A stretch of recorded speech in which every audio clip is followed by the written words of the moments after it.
നമ്മളിന്ന് സംസാരിക്കാൻ പോകുന്നത് നമ്മുടെ ഒരു അപ്കമിങ് പ്രൊജക്റ്റിലെ ഒരു സ്പെഷ്യൽ വാളിനെ കുറിച്ചാണ്. ഇത് ബോട്ടിൽ വാൾ. ഏകദേശം 2000 ബോട്ടിൽസ് കൊണ്ടുണ്ടാക്കിയ ഒരു ഷോ വാൾ.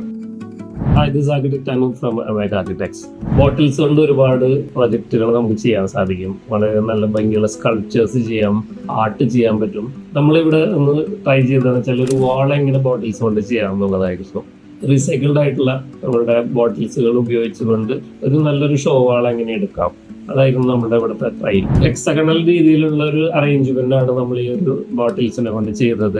കൂടാതെ നമുക്കൊരു ഇൻഡയറക്റ്റ് ലൈറ്റിംഗ്, അതായത് നമ്മളൊരു കോർട്ട്യാർഡ് സ്പേസിലേക്ക് വരുന്ന ഒരു സമയത്ത് നമുക്കൊരു ഇൻഡയറക്റ്റ് ആയിട്ടുള്ള ലൈറ്റിംഗ് കിട്ടുന്നു. എന്നാലും നമുക്ക് ആ ഒരു കോർട്ട്യാർഡിന്റെ പച്ചപ്പും ഗ്രീനറിയോട് കൂടി മെർജ് ചെയ്യാവുന്ന രീതിയിലുള്ള ഒരു വാളായിരുന്നു നമുക്ക് ഡിസൈൻ ചെയ്യാറുണ്ടായിരുന്നത്. സ്റ്റീൽ ഫ്രെയിംസിന്റെ ഉള്ളിലേക്ക് നമ്മൾ ബോട്ടിൽസിനെ അറേഞ്ച് ചെയ്തിട്ട് സിലിക്കാജലോടാണ് നമ്മൾ അതിന്റെ കമ്പൈൻ ചെയ്ത് വെച്ചിട്ടുള്ളത്. കൂടാതെ നമുക്ക് അതിന്റെ ഉള്ളിലേക്ക് അധികം മെയിൻ്റനൻസ് ഒന്നും വരാതിരിക്കാനായിട്ട് അതിന്റെ ക്യാപ്പിംഗും നമ്മൾ ചെയ്തിട്ടുണ്ട്. ഈ ഒരു കോർട്ട്യാർഡ് സ്പേസിലേക്ക് നമുക്ക് വളരെ ഭംഗിയിൽ നമ്മുടെ ഈ ലൈറ്റിന്റെ പ്ലേ, ഷാഡോസിന്റെയും ലൈറ്റ്സിന്റെയും ആ ഒരു പ്ലേ ഭയങ്കര ഭംഗിയായിട്ട് നമുക്ക് കിട്ടുന്നുണ്ട്.